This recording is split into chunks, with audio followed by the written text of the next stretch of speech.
What? Look at that. That's unreal.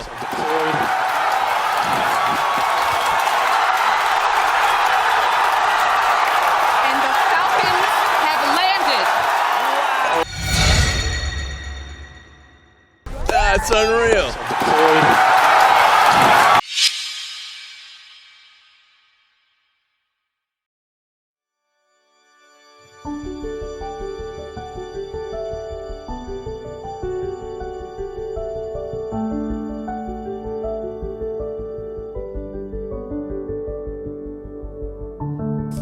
Mass extinctions have been part of the Earth's narrative since the beginning of our planet, and it is guaranteed to be part of its future.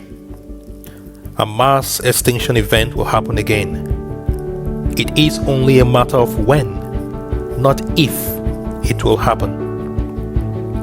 The difference this time around is that for the first time, there exists a species that is capable of preventing that cruel fate.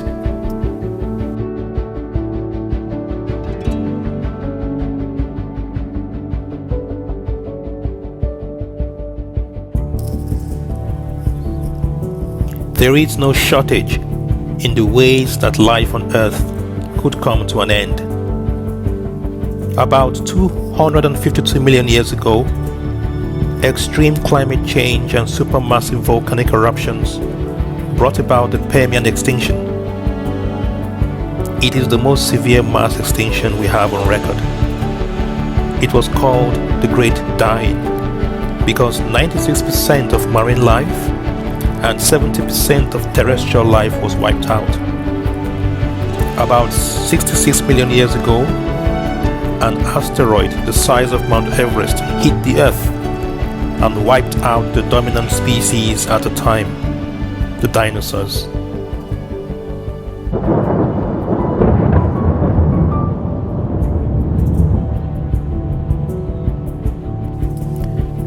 Today, the threats are no less real or less devastating. All it will take is one rogue asteroid or one errant comet with a trajectory that intersects with Earth's. And then the misery of the planet will begin.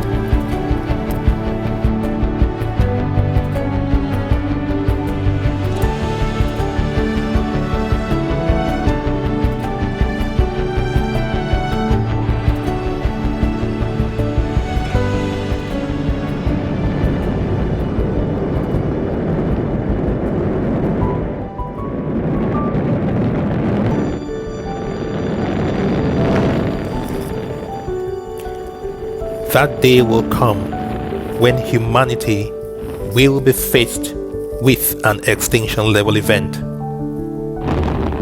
If we must survive that encounter, humankind expanding into multi-planetary colonies is one of the tickets to salvation.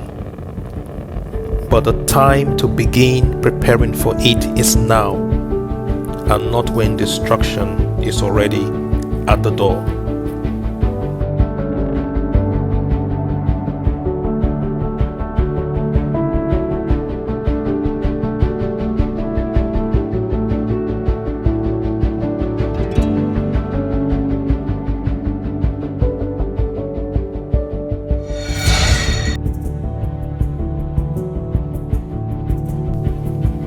We live in a tiny district of our galaxy, in a lone miracle floating on a slender wisp of an arm of the Milky Way. For the moment, this is our place, Earth, this lone stage in a cosmic set on which we live out our days.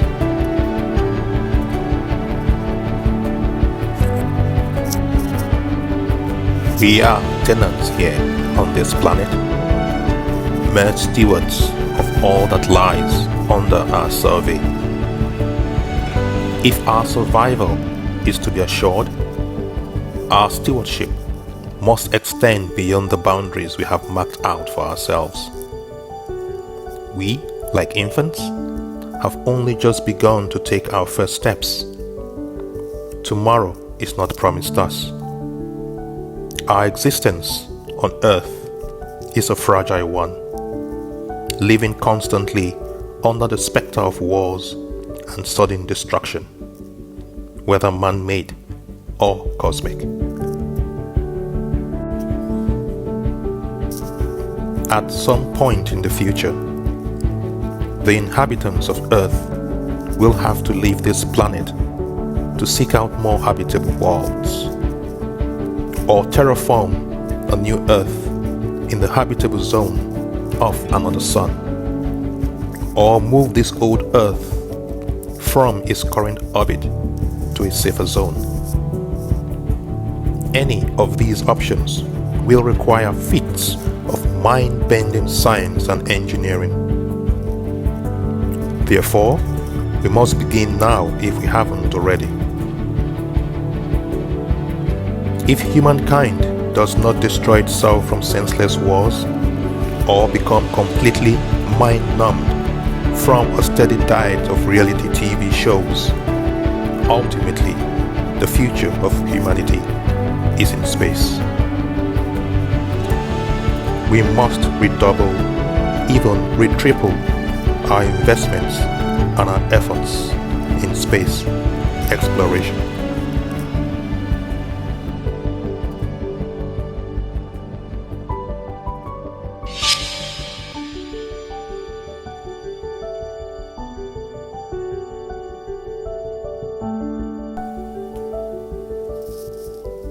It is shameful that 48 years after the moon landing, we do not have a base or a human colony on the moon. The dinosaurs, if they were able, would rail against this generation if we allow their fate to befall us. What is our excuse? What do we lack? A large brain? Opposable thumbs? We've got both. Do we want to wait until it becomes too little too late? Have we been made indolent by our success as a species? Have we through complacency become a danger to ourselves? Why do we lay back yawning and idly examining our navels? Would it take a cataclysm to wake us up from the stupor of our turbid existence?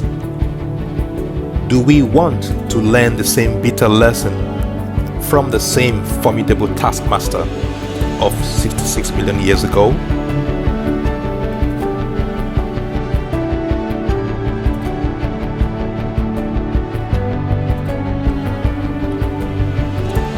John Greenleaf Whittier, in his poem Maud Muller, said, "For of all sad words of tongue or pen, the saddest are these, it might have been." Latching on to the poet's vision, I dare to add that there will be nothing sadder or more woeful if, despite our technological development, we are caught napping and unprepared for an extinction level event of any type. May our final words not be the unspoken sentiment of the T-Rex from 66 million years ago. We are doomed. If humanity is not to go extinct, we must become a multi-planetary species.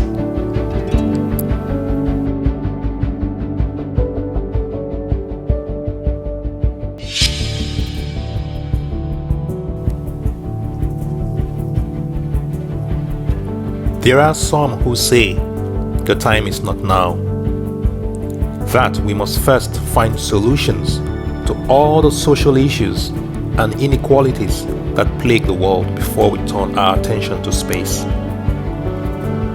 But asteroids do not wait. And comets do not care about being impolite. They will come even when they are not invited or wanted. They do not take sides in matters of race or religion or politics. They do not care about the tax rate or elections. They do not canoodle the poor and decimate the rich.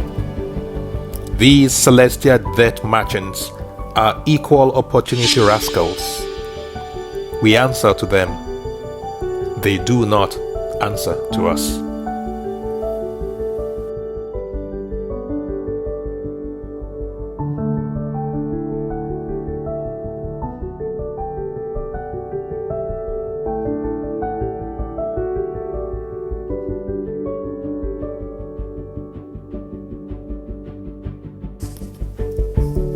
So, while we do our very best to take care of Earth, let's expand our reach and make new homes on new planets and moons in the cosmos.